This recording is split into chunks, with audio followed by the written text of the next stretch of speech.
I've just finished maxing in the third game mode.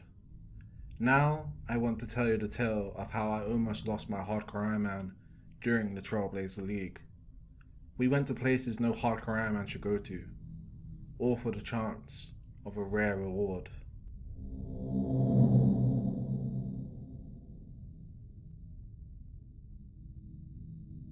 Right now, the Trailblazer League is still live in Runescape, but I have already finished my goal of achieving the Maxcape for only the second time since I began playing the game.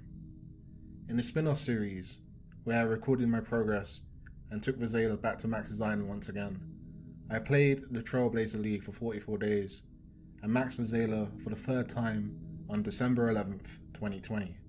It took 10 episodes, over 800 hours, and 44 days to max Vizela for the third time. Unlike the Twisted League, which was the second game mode I maxed in at the start of this year, the Trailblazer League allowed me to take Vizela back to Max's Island and claim the Maxcape for a second time. That's 3 game modes and 2 Maxcapes acquired on one account. I am one of the only few players to have accomplished this.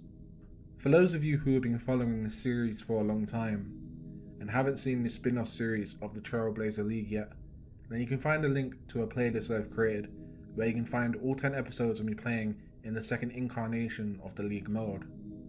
With the third game mode now complete, I can return to my other projects and continue the progression in the other available game modes. We now have a total of 6 game modes left to complete before we achieve our ultimate goal of maxing in every version of RuneScape. But the Trailblazer League wasn't the only game mode I was playing during the 44 days that I was active in it. Many of the grinds I did during the Trailblazer League allowed me to also multitask and continue playing my other accounts. So this is the story of how I maxed my Hardcore Ironman in the wilderness whilst I was maxing in the third game mode, and how one tiny mistake could have completely derailed everything that I have planned over the past 14 months, ever since I maxed for the first time back in 2019.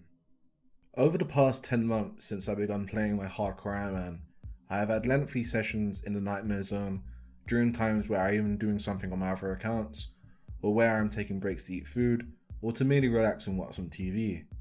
These sessions have paid off as I am now fully maxed in my melee skills, with both 99 attack and defense coming in during the Trailblazer League. These sessions in the Nightmare Zone required GP, and so they were funded through a combination of my daily battle stars that I get through the completion of the Varrock Diary, and through the Slayer tasks that I've done all the way up to 80 Slayer. However, my melee skills are now being completed. I do have to find other ways to AFK the account, and so I have to find new ways of using my GP. One of the best ways to use GP on an Iron Man is to fund your kingdom after the completion of the Royal Trouble quest. So after I got 99 attack and completed the Throne of Miscanania and the Royal Trouble quest to unlock my kingdom. I am very late when it comes to completing these quests and unlocking my kingdom, but as I've said, I've been using my GP over the past 10 months in the Nightmare Zone instead, and I haven't been rich enough to do both at the same time, so it's better late than never, right? After I unlocked my kingdom, I started doing both the Karamja and Mauritania diaries. I also completed the Troll Romance quest for a hard clue scroll, and with that quest done, I only need to get 72 mining and complete the Cold War quest in order to be able to do making friends with my arm and unlock Wisps for another herb patch. One of the biggest obstacles that I faced on the Hardcore Ironman is unlocking the Piety Prayer. A few episodes ago I completed the Camelot's Night Waving Training Grounds, which unlocked the Chivalry Prayer, but getting up to 70 Prayer has proven to be difficult as I haven't done much Slayer on the account to get bones and Ensouled Heads to train the skill. However, there was some downtime during the Trailblazer League where I could AFK to do some Slayer on the Hardcore, and I managed to get enough Ensouled Heads to get up to 70 Prayer. This was the last major obstacle in me unlocking the hard Mauritania diary and getting the extra rune and bolt racks from doing the Barrows minigame, as well as the daily bone meal and buckets of slime that you can claim from Robin.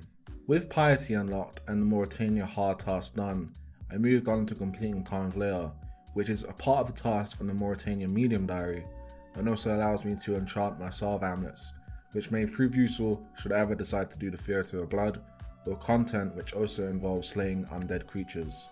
I also managed to survive my first ever temple trek on the Hardcore, which can be dangerous for a Hardcore Ironman to complete, and with that done I went ahead and completed all the remaining tasks for the Hard Diary. With the Hard Diary completed, I made the barrels teleporter in my house, and then did a few chests which gave me the Torex hammers, 2 rear rack pieces, and an elite clue scroll.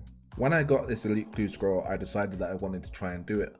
I don't really need anything from elites that would benefit me maxing the account, but I do enjoy doing clue scrolls, and there wasn't any harm in trying to do it. To complete this elite, I had to do the Mountain Daughter quest, and complete most of the From the Exiles quest in order to unlock another step in the clue. I also had to do Spirits of the Elid quest, which allowed me to unlock the final step and complete the clue. The reward wasn't very good, but with these steps unlocked, I can probably keep continuing doing elite clues, and I'm expecting to get a lot of them now that I can do barrels efficiently. During the completion of the elite clue, I had to go into the wilderness to do some steps, which I didn't mind doing as I've been venturing into the wilderness a lot recently anyway. There were a lot of sessions during the Trailblazer League where I also did a lot of barbarian fishing, and these sessions gave me a lot of hard clue scroll battles. These steps were very exciting to do and took the edge off of the grinds that I was doing in the Trailblazer League. I love skilling, but even the most devout skiller gets occasionally burnt, and so doing these hard clue steps were fun, even if I was risking the hundreds of hours that I was spent trying to max in the hardcore game mode. In fact, I had so much fun doing clues that I even begun killing Skotizo for a chance to get an elite or hard clue steps. Skotizo is an easy boss to do, and I was on a Black Demon Slayer task, so I had the buff that my Slayer helmet gave during the fights, so there were no close calls or any disconnects which threatened the status of my account. There also wasn't anything to shout about the rewards that I got from doing all the clues I got from doing Skotizo either, but the alcohols that I was getting from them went back into funding my kingdom, so it wasn't a complete waste of time, and of course, with every clue done, there's always a chance that I could get a third age piece, which would be very cool to have on a Hardcore Ironman. Some of these clues also came from doing the occasional Slayer task in the middle of the league. As I mentioned earlier on in this episode, I am now 80 Slayer on the Hardcore Ironman, and the Slayer points that I managed to get during the league were enough to buy myself the rune pouch, which is a nice thing to have on the account. My Hardcore Ironman wasn't the only account that I was playing in the middle of the Trailblazer League. On my Ultimate Ironman, I did a lot of agility laps in the Sears Village and got 260 marks of grace to get my full graceful back, which I lost a few episodes ago when I wiped during the middle of doing Monkey Madness. As you can also see, my Ultimate also has the seed box from the Tithe minigame, the gem bag from Motherlode Mine, and a rune pouch.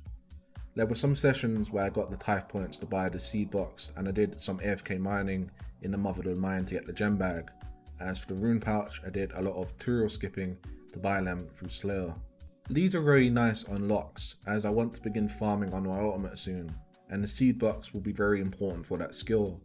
As for the rune pouch, it helps conserve inventory space, which is very important for Ultimate Ironman, and the gem bag will be great for helping get around the game, as I haven't unlocked the jewelry box yet in my house, and so having a stack of uncut gems will be useful for making games necklaces and jewel rings, which is super helpful for teleports. As for Exule, which is my free-to-play account, I have started doing some woodcutting during the Trailblazer League, and I am closing in on 90 woodcutting, which means I'm closing in on the halfway point in that skill for free-to-play. In the next episode of Maxed, I'll also be going for 99 fire making in free-to-play, as well as the Ultimate and Hardcore Ironman modes. I want to get a herb stack on my Ultimate Ironman, and the herbs from doing Wintertod will be very helpful in getting up to 58 herb lore, which is the level needed to buy a herb stack from the Tithe farm. Getting 99 fire making in these 3 game modes is also a pre-requirement for achieving their respective maximum total levels, and it's the easiest skill in the game, so I think it's time to get them done. With the fire making skills done on these accounts, I will also almost be done with the skill entirely, with only group and regular Ironman modes left to get 99 fire making in when I eventually start playing those game modes sometime in the distant future after I finish maxing the current accounts that I am playing. As for Deadman mode, I'll also be going for 99 fire making on the account, as I need these rewards from Wintertod to start training my other skills on that game mode, and a GP will be nice to help me start up in Deadman. I'm currently very poor in Deadman, and I don't have the GP on the main game to swap for GP on Deadman, as I'm currently using it to bund up all my respective accounts. With the Trailblazer League done and the 3rd game mode completed, I can still continue pursuing my ultimate goal to max in every version of RuneScape. I am also one of the few people left in the game that can max in every version of the game, as by the time January 6, 2021 rolls through, the Trailblazer League will be taken permanently offline. The Twisted League was also taken offline permanently back in January of this year, and so anyone who hasn't maxed in these two respective game modes cannot meet the criteria to max in every version of the game.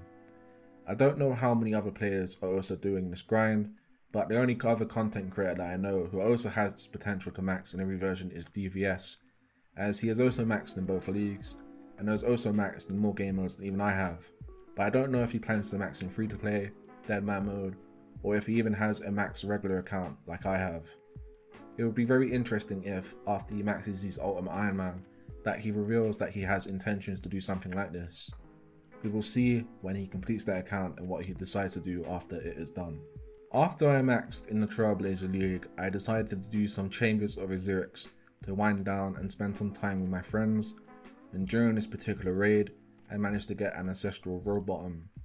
This was a nice welcome back to the main game and gave me a 23 mil split, which I'm going to use to get better gear on my main for money making purposes. Now that I know how to do Zora, I think it will pay off to invest into better gear and get better at killing the snake, so that when I start money making on Deadman mode, or go for its uniques in the Ironman modes, or have more experience under my belt than what I got during episode 28. With all that said and done, my name is Zayla, and you have reached another end of an episode of Maxed. Remember, if you want to see my Trailblazer League progress, then you can do so by checking out the playlist link I created in the description box of this video, where all 10 episodes of that series can be found. And whilst you're down there, why not check me out on social media? I have a Twitter handle that was made exclusively for Maxed, and if you follow that, you can stay up to date with the series as I post a video link straight to that handle whenever an episode goes live. This is good because YouTube doesn't always show my videos in the subscription boxes or recommended pages of my subscribers. I also have a personal Twitter that you can follow if you want to get in touch with me directly, and I recently opened up a page on clipthat.co.uk which I'm trying to grow on. All the links are in the description box of this video. I'll catch you in the next episode where we'll be doing a lot of fire making, and until then, take it easy and remember to stay safe in these uncertain times. Goodbye for now. That's unfortunate. It was in Money! Ben's name. Fuck that guy. Money. Congrats, Ben. You know. And it's only a three-way split because of the Iron Man. Money. That's pretty good. Yes. Nice. Easy, like 22.5 mil, 23. That like doubles my bank, bro. I didn't even take the shit out of my fucking chest. I got a prayer scroll. It was a torn one. That's made me ecstatic. I maxed yesterday and I get that. That is sick. Money. Wait, Ben, you maxed? 3 times now. 3 times now, dude. You maxed? What the fuck?